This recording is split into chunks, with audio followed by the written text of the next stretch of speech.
le fait de recevoir des opposants politiques, c'est le respect. Oui, ça c'est ce que je voulais dire tout à l'heure. Il y a aussi des opposants politiques à la transition qui sont à Abidjan, notamment Blaise Compaoré, son frère. Peut-être. Blaise est devenu maintenant ivoirien. Avant Blaise, après, au-delà de Blaise, ceux qui sont récemment partis, c'est surtout la vague des ministres qui ont démissionné, qui ont élu domicile en Côte d'Ivoire et qui essaient en tout cas d'exister politiquement, de faire des tentatives de récupération ou de retour même au Burkina. Ça, ce n'est pas passé du côté des Burkinabés. Si le Burkina cherchait l'affrontement, il aurait créé les conditions pour que l'affrontement arrive. Pour l'instant, ils sont au niveau des déclarations, je dirais, verbales, mais je ne pense pas que le Burkina, à l'état actuel de son armée, puisse avoir la force d'aller attaquer la Côte d'Ivoire. Peut-être qu'à Paris, on ne veut pas que ce soit IB. Il faut dire les choses. Ah ouais? Oui, c'est possible.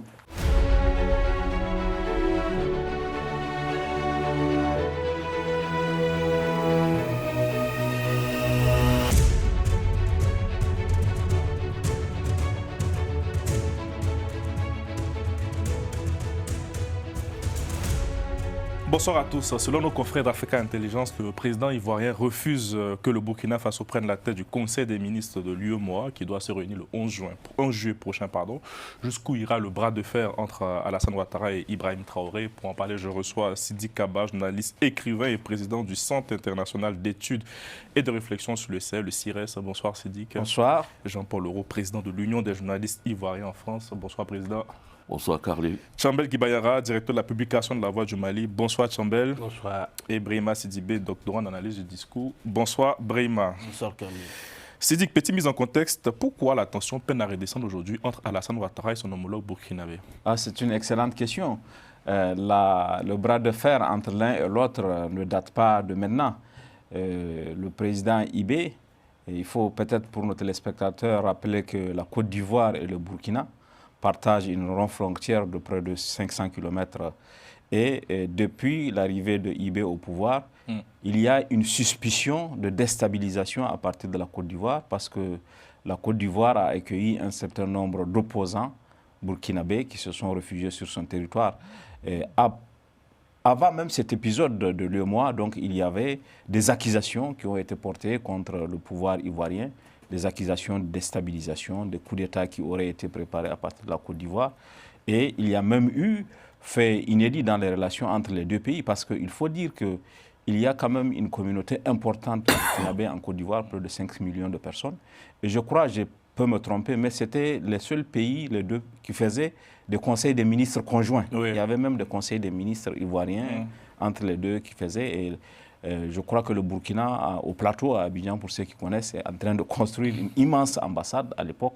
En tout cas, et puis les relations se sont du jour au lendemain dégradées. On est arrivé à cette situation et avant cet épisode de tension diplomatique, il faut rappeler que des soldats ivoiriens ont été arrêtés au Burkina et des Burkinabés ont été arrêtés. Là aussi, il y a eu des tentatives d'apaisement. Donc c'est dans ce contexte que intervient cette crispation autour de la présidence de la conférence des chefs d'État et la présidence du Conseil des ministres. On avait tout à l'heure ce sujet. Le président Jean-Paul Leroux, est-ce que les menaces, comme Sidi évoquait tout à l'heure, sont réelles? Ces menaces de déstabilisation que se renvoient les deux parties? Justement, à chaque pays, on a entendu certaines déclarations du patron de la transition au Burkina Faso qui plusieurs fois a déclaré qu'il y avait un certain nombre de supplétifs de l'armée ivoirienne ou des miliciens qui étaient positionnés dans certaines zones proches de la frontière burkinabé qui préparaient des tentatives, qui préparaient des actions de déstabilisation du pouvoir. On a vu des mallettes d'argent circuler prétendant que c'était de la volonté, c'était de matériel pour corrompre des autorités militaires burkinabées pour tenter un coup de force au Burkina. Mais bon, au-delà de tout cela, il est clair qu'il y a véritablement de la tension entre ces deux personnalités-là. On a le sentiment de penser que c'est la guerre entre deux générations, mais moi je pense qu'on est arrivé à un niveau de, plutôt c'est la guerre des égaux. Le président Alassane Ouattara, certainement, je ne pense pas que ce soit lié à un fait de coup d'État. Il n'a jamais répondu directement. Directement, il ne répond pas parce qu'il estime que sa langue est beaucoup trop haute pour pouvoir parler ou répondre aux accusations de Ibrahim Traoré qui est beaucoup trop bas à son niveau. Et le gouvernement ivoirien reste un peu, j'estime, reste diplomate, veut rester poli, garder le minimum d'échanges. Mais le président Ouattara, à mon sens, a pris la décision, c'est une question de principe. Il ne créera pas les conditions ou bien ne participera pas à la création de conditions de sorte que Ibrahim Traoré, dans les conditions actuelles, soit légitimé. Monsieur le Président Soubé, est-ce que vous pensez que du côté du Burkina, on cherche à tout prix l'affrontement? Dans les éléments de langage, j'ai l'impression qu'ils sont plus offensifs que les Ivoiriens. Je ne le pense pas. Si le Burkina cherchait l'affrontement, il aurait créé les conditions pour que l'affrontement arrive. Pour l'instant, ils sont au niveau des déclarations, je dirais, verbales, mais je ne pense pas que le Burkina, à l'état actuel de son armée, puisse avoir la force d'aller attaquer la Côte d'Ivoire. À mon sens, c'est juste, on s'arrête là aux déclarations et puis bon... Le Burkina ne peut pas faire ça. Ce serait, à mon sens, outrecuidant.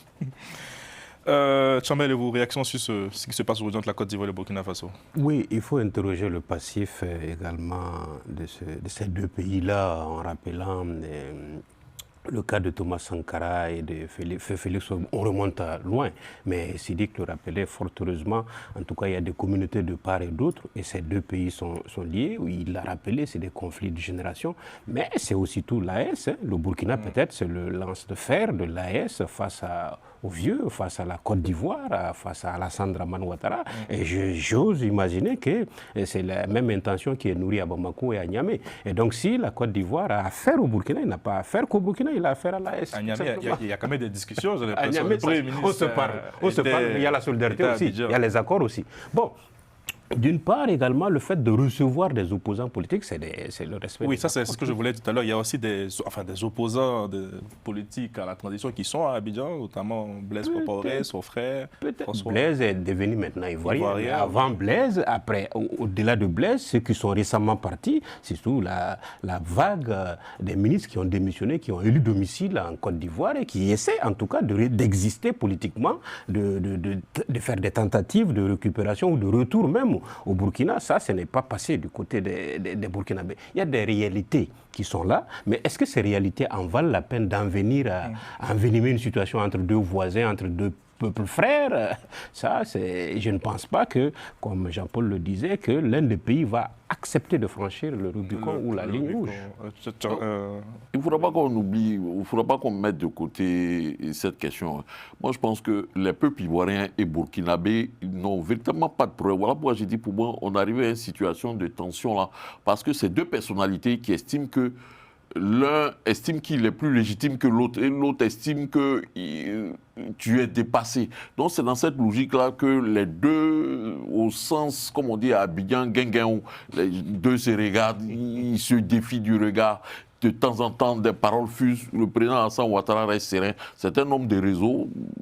Il est en train d'user de ces réseaux pour essayer de, à mon sens, peut-être de restreindre la capacité d'action du Burkina, surtout d'Ibrahim Traoré. Parce que lui, accepter qu'Ibrahim Traoré participe en tant que chef de la transition au Burkina, ce serait lui donner de la légitimité, ce qui serait pour lui un véritable drame. Mais il est très proche aussi du président guinéen, Mamadi Doumbouya, qui est aussi... ça fait partie des contradictions du président Alassane Ouattara. Drôle de contradiction. Brahima, revenons un peu sur le discours prôné par le capitaine Ibrahim Traoré. Tu parlais tout à l'heure de l'AES, c'est aussi une manière de galvaniser ces foules aussi sur ce sujet-là, dans ce bras de fer qu'il y a avec la Côte d'Ivoire. Oui, clairement, je pense qu'au-delà même de l'AES, le capitaine Traoré aujourd'hui est vu comme un peu la figure de proue qui défend un peu le panafricanisme. On sait que parmi les chefs d'État de l'AES, il est celui qui est beaucoup loquace en fait, qui prend la parole et qui a un discours beaucoup plus effectivement virulent et surtout vis-à-vis de la Côte d'Ivoire. Parce qu'on se souvient de ces multiples accusations de déstabilisation qui viendraient de ce pays.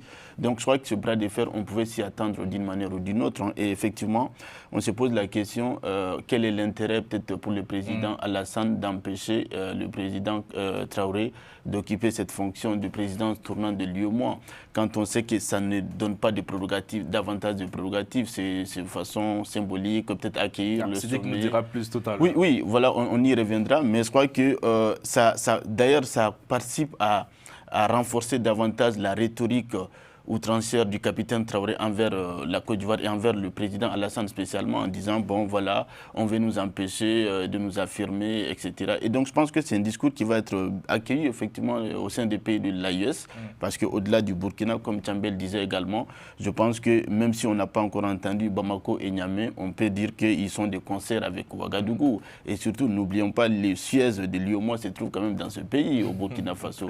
Donc voilà, tout ça, ce sont quand même des aspects sur lesquels ils peuvent s'appuyer. Quand on parlait de l'émission avec le président, on rigolait un peu. Il y a quand même 50 millions de panafricanistes au sein de l'AES. En fait, ces pays-là quittent la CEDEAO, mais restent dans l'UEMOA.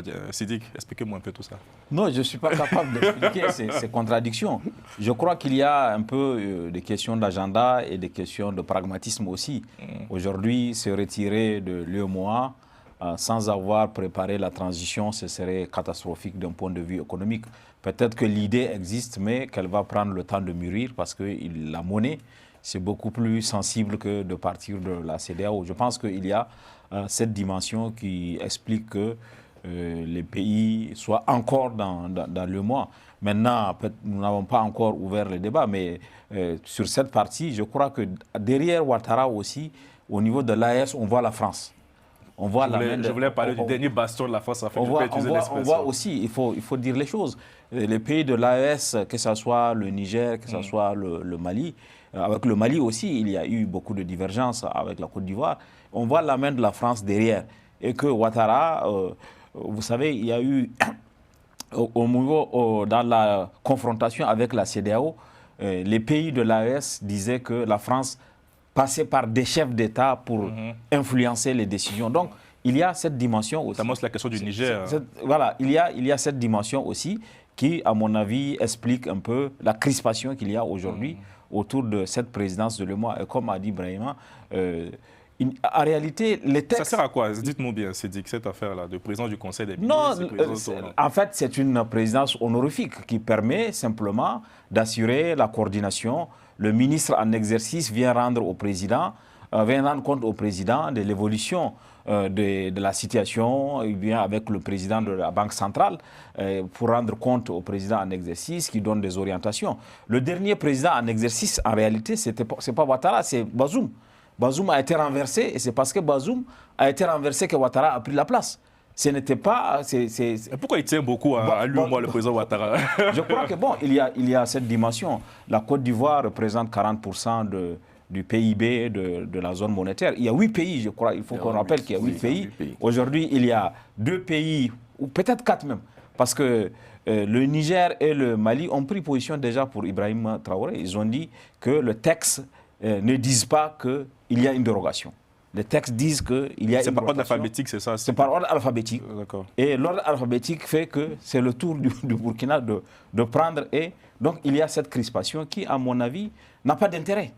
Parce que le président en exercice n'a pas de... Non, l'argument qui est avancé par la Côte d'Ivoire, en tout cas d'après ce que nos confrères de Africa Intelligence ont dit, c'est que si on donne à IB, les investisseurs vont fuir. Que ça va peut-être créer de la tension.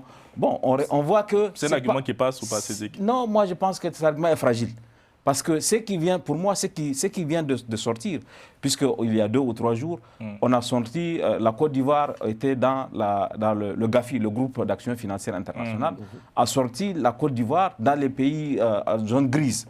Ça veut dire que des pays où la traçabilité de fonds n'est pas garantie et des pays où il y a même un risque de financement du terrorisme. Ce sont ces genres de choses qui peuvent faire fuir les investisseurs.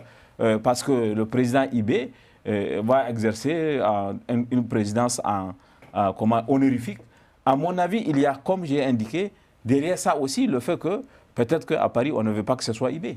Il faut dire les choses. Ah ouais? Oui, c'est possible. Vous savez, il y a un précédent, à mon avis, qui ne doit pas nous échapper. Nous avons connu la même chose au G5 Sahel. Et qui a conduit à la mort du G5 Sahel. Absolument. On se réunit en février 2021 à N'Djamena, le 7e sommet. Et le sommet a dit, le prochain sommet va se tenir en février 2022 à Bamako. Entre-temps, en mai 2021, comme vous savez, il y a eu le coup d'État dans le coup d'État au Mali et Goïta est devenu président.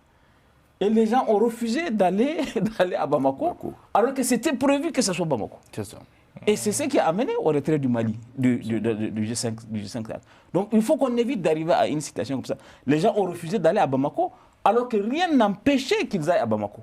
Les textes ne disent pas, puisque quand il y a un coup d'État, le président du G5 Sahel, parce que le président Déby, qui est arrivé, Mahamat Déby, qui a pris la succession de son père, hein, il a pris la succession de son père en avril.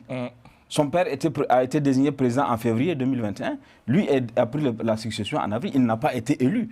Donc on ne pouvait pas à l'époque opposer au Mali le fait que c'est pas un régime. Donc on risque d'arriver à cette situation. À ce scénario parce que voilà, donc c'est ça que je crains. Et en plus de ça, je crois que dans les textes de l'UEMOA, il est dit que certaines décisions ne peuvent être prises qu'à l'unanimité. Donc si ces 3 pays refusent d'aller à des discussions, ça va créer un blocage aujourd'hui. Voilà, donc il y a, comme on sait, il y a beaucoup de propositions de sortie de crise. Oui, parce qu'on propose là, de ce que j'ai vu, que le ministre béninois pourrait prendre, ça peut être un bon compromis, ou peut-être on proposait à la Côte d'Ivoire de prendre la présidence tournante, et le Burkina la présidence du ministre. Du conseil ça fait une collaboration. Oui, mais la difficulté c'est que est-ce que le ministre burkinabé aura toute la facilité d'aller rendre compte au président Ouattara? Au-delà de ces questions, je dirais, techniques et diplomatiques, comme on le dit tous ici, en réalité, la présidence du conseil des ministres de l'UEMOA, ça ne sert à rien. Voilà, c'est honorifique. En fait, cette bataille ou cette tension entre Ibrahim Traoré et le président Alassane Ouattara est tout simplement liée, comme je le disais tantôt, aux suspicions entre les deux hommes. Et il y a une autre variable qui vient de s'ajouter.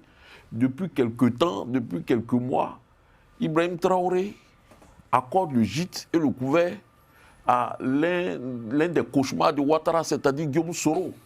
Et ça donne des nuits blanches. C'est un Premier ministre, c'est un président de la Semaine. Voilà, donc il y a cet élément-là qu'il faut prendre en compte. Et puis, cette situation, comme on le dit, l'argument du fait que si le Burkina, ce n'est pas Ibé lui-même qui va assurer, c'est le ministre du ministre des Finances. Mais qui répond au Ibrahim Traoré.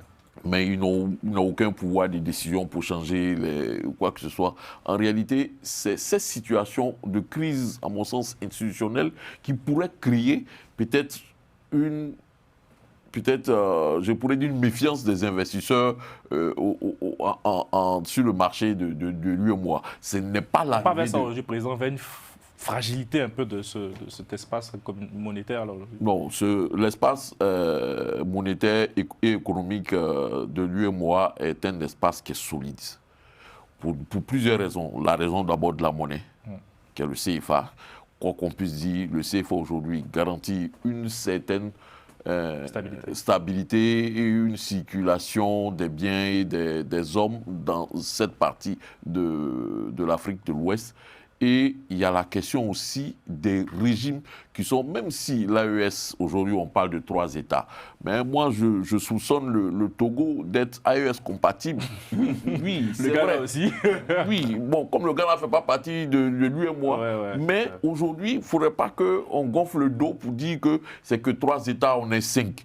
Si les choses chauffent vraiment, qu'il y a vraiment des votes secrets, il y a possibilité que la Côte d'Ivoire soit mise à l'étroit dans ces situations-là. Donc il faudrait qu'on aille au-delà de nos considérations personnelles et qu'on voit ces pays de l'AES comme des structures, comme des États normaux avec lesquels on peut prendre avec lesquels on peut commercer. C'est un moyen aussi pour refaire le trait d'union entre les pays de l'AES et des pays dits de la CEDEAO encore. Ça aurait pu être un moyen de... C'est une possibilité. Là où il y a l'argent, l'argent n'aime pas le bruit. Il serait intéressant que nos 2 chefs d'État, surtout le président de la République de Côte d'Ivoire, M. Alassane Ouattara, fassent l'effort de taire son ego, parce qu'il s'est senti visé, humilié à plusieurs reprises par le président du Burkina. Et laisser les choses couler. L'argent, comme on aime à le dire à Abidjan, l'argent n'aime pas le bruit. C'est possible que les peuples se retrouvent, les peuples sont toujours ensemble, et puis cette zone-là pourrait fonctionner. Est-ce qu'il est vrai que les États membres de l'AES refusent de verser leur contribution statutaire à l'UEMOA aujourd'hui? Par rapport à l'UEMOA, non, jusqu'à preuve. C'est l'info qui est sortie. On n'a pas entendu qu'ils se sont retirés de l'UEMOA, mais par contre... Non, mais est-ce qu'ils continuent de verser leurs contributions? Non, je pense qu'ils le font. Ils le font parce que l'UEMOA, je n'ai pas en tout cas cette information jusqu'à preuve du contraire, qu'ils se soient retirés ou qu'ils ne contribuent pas, qu'ils ne versent pas leurs contributions à l'UEMOA. Par contre, ce qu'il faut craindre, c'est que politiquement, s'il y a divorce, il y a eu divorce. Économiquement, ça a tenu jusque-là. Les 8 pays sont restés ensemble, peut-être pour préserver des acquis, mais peut-être pour ne pas prendre aussi des risques. Maintenant, cette guerre interne peut précipiter, en tout cas, les pays de l'AES à prendre des dispositions et même à aller à 120 à l'heure, parce qu'on est en train de faire des raffineries un peu partout. Et cette question de la monnaie a circulé longtemps sous le manteau. Est-ce qu'une réalité? Mais en tout cas, ça peut précipiter ce projet des pays de l'AES qui est soutenu un peu dans les opinions publiques de ces différents pays-là, parce qu'ils pensent vraiment qu'avec la masse d'or que les pays ont, en mettant en commun leurs efforts, ils vont pouvoir se tirer d'affaire. Même si économiquement, cette aventure-là doit être mieux calculée et mieux mûrie, parce qu'on a les deux pôles, le Sénégal et la Côte d'Ivoire quand même, qui sont membres de cette Union monétaire ouest-africaine. Il ne faut pas prendre à la légère leur retrait. Et puis, c'est des 3 pays qui n'ont pas accès à la mer. Toute cette dimension compte, donc ce n'est pas possible de prendre ça à la vitesse et il faut mûrement réfléchir sur cela et ne pas agir comme par un coup de cœur, comme ça a été le cas par rapport à l'aspect politique. Mais on ose espérer qu'on n'en arriverait pas là. Mais maintenant, j'imagine que les leçons vont être tirées de part et d'autre. Il y a des questions d'ego personnel, il y a des questions véritables d'appréciation, de divergence entre les pays politiques, mais économique, jusque-là, on a pu sauver l'UEMOA. Un jour, j'espère qu'on va sauver longtemps jusqu'à ce que les pays... Parce qu'il y a l'argent, comme disait le président. Brahima, comment vous voyez la suite désormais? Oui, je pense qu'il est de l'intérêt de cette organisation de préserver quand même l'unité, parce que comme Tchambel le disait à juste titre, ils ont quand même réussi à rester ensemble, même s'il y a eu la sortie de la CEDEAO. Et on entend une certaine opinion africaine aussi qui tente de pointer une certaine incohérence de pays de l'AES en disant, bon, puisqu'ils sont sortis de la CEDEAO. Non, moi je crois qu'il n'y a pas d'incohérence parce que tous les pays membres de la CEDEAO ne sont pas non plus membres de l'UEMOA. Donc c'est des questions qui ne sont pas parfois comparables. Donc à ce niveau-là, je crois qu'il faut se garder d'aller jusqu'à ce niveau. Et d'ailleurs, on peut se poser la question, est-ce que le président Alassane essaie de pousser les États de l'AES à sortir de la CEDEAO? Est-ce que c'est un piège qui est tendu? Ça peut être une tentative aussi, parce que comme Sidi Kaba disait à juste titre, on a vu le cas du G5 Sahel, ça a été comme ça, effectivement, l'éclatement. Mais sauf que les G5 Sahel ne pas l'UEMOA.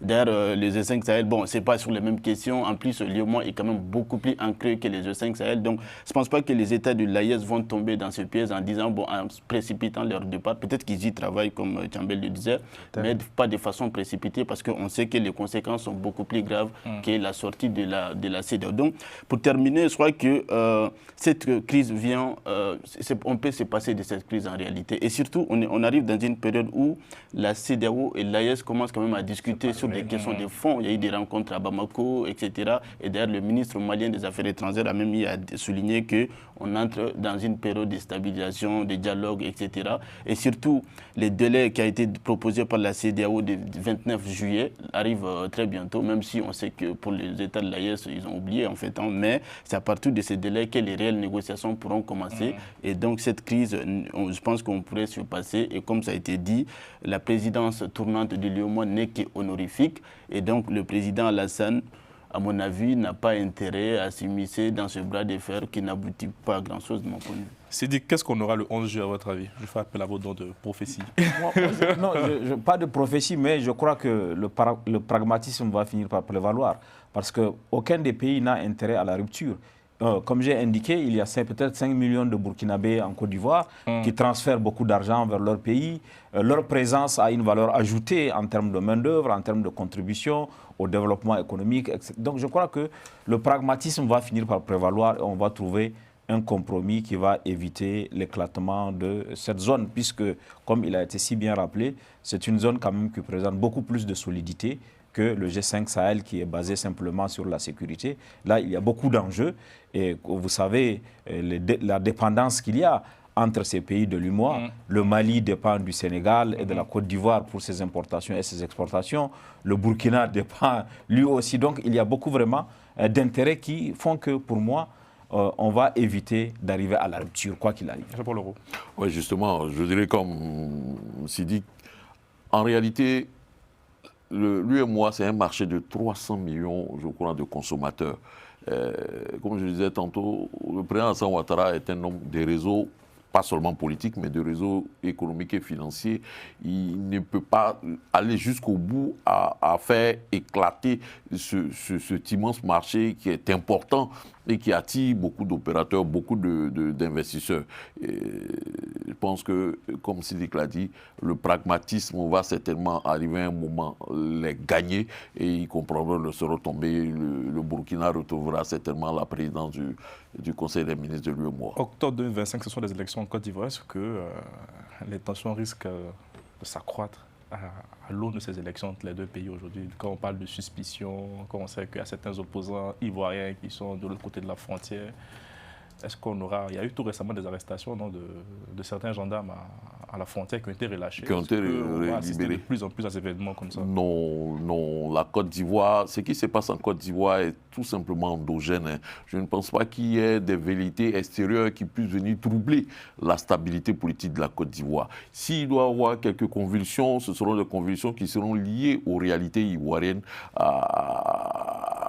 aux réalités ivoiriennes, aux réalités politiques, aux réalités sociales de la Côte d'Ivoire. Je ne pense pas qu'une velléité extérieure, une entité extérieure puisse venir aujourd'hui, dans l'état actuel de la configuration de la Côte d'Ivoire, puisse venir créer des choses. Mais 25 octobre, je pense que les autorités ivoiriennes ont pris toutes les dispositions sécuritaires pour que notre pays, la Côte d'Ivoire, ait un certain nombre de garanties et de stabilité. Cependant, personne ne connaît ce qui peut arriver. Et je peux terminer, est-ce qu'il peut y avoir un médiateur aujourd'hui entre les deux hommes? Parce qu'à votre avis, si on devait vous dire de choisir un médiateur pour rassembler la Côte d'Ivoire et le Burkina, le président Ibrahim et le président Ouattara? Un médiateur connu de la sous-région, c'est le Togo, qui a des problèmes là.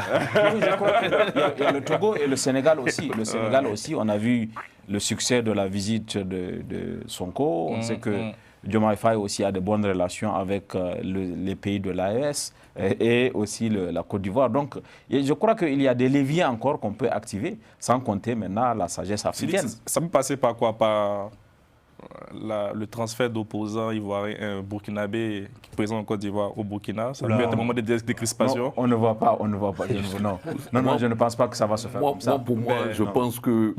Quels sont les leviers aujourd'hui? Parce que moi, je pense que aujourd'hui, le président Faure Gnassingbé se déplace pour aller voir Ouattara, pour aller voir, comment s'appelle, Ibé, on peut commencer déjà à discuter sur quoi on peut s'entendre, voir les autres chefs d'État. Parce qu'après, il y aura le problème du lieu du sommet. Beaucoup ne voudront pas venir à Abidjan. Et après avoir réglé ça, les autres de l'AES, je ne suis pas sûr qu'ils vont venir à Abidjan. Ils vont dire que non, c'est un piège de venir à Abidjan. Ils pourront se retrouver à Accra. Bon, on verra qui n'est pas dans la zone. Ça va être quand même bon, on verra. Historique. Hein? Accra semble être cette articulation. Lomé est beaucoup plus estampillé, à mon sens, AES. Lomé, où il devait avoir lieu ces conteneurs de la CEDEAO qui étaient décalés en raison des événements qu'on vit aujourd'hui. Alors, moi, je crois que ça aurait pu aussi être d'ailleurs le seul pays lusophone de l'UEMOA, peut-être la Guinée-Bissau, mais connaissant peut-être les tempéraments du président, effectivement, ça aurait pu être. Mais effectivement, il a des problèmes, déjà. Donc, mais je pense que pour finir peut-être sur une note positive, moi j'estime que nous allons inévitablement vers une période d'apaisement. Parce que, entre la Côte d'Ivoire et le Burkina? Oui, entre la Côte d'Ivoire et le Burkina et dans la région. Oui, dans la région en général. Parce qu'en fait, quand vous remarquez, il y a au fur et à mesure des alternances démocratiques qui s'opèrent dans certains pays. On a vu les cas au Sénégal, au Ghana, etc. Et on a l'impression que les nouveaux présidents qui arrivent quand même à intégrer les critiques qu'on adresse souvent à ces institutions, que ce soit l'UEMOA ou la CEDEAO. Et donc, au fur et à mesure qu'il y a des alternances démocratiques, je pense qu'on va peut-être vers un peu plus d'apaisement qu'on a connu par le passé. Reste à savoir s'il y aura une alternance démocratique en Côte d'Ivoire, président Paul Oron. C'est toute la question. Nous l'espérons tous. Merci, messieurs. Merci à Romain Cléco de Menk à la réalisation et bonne suite de programme sur les antennes de Global Africa Télé.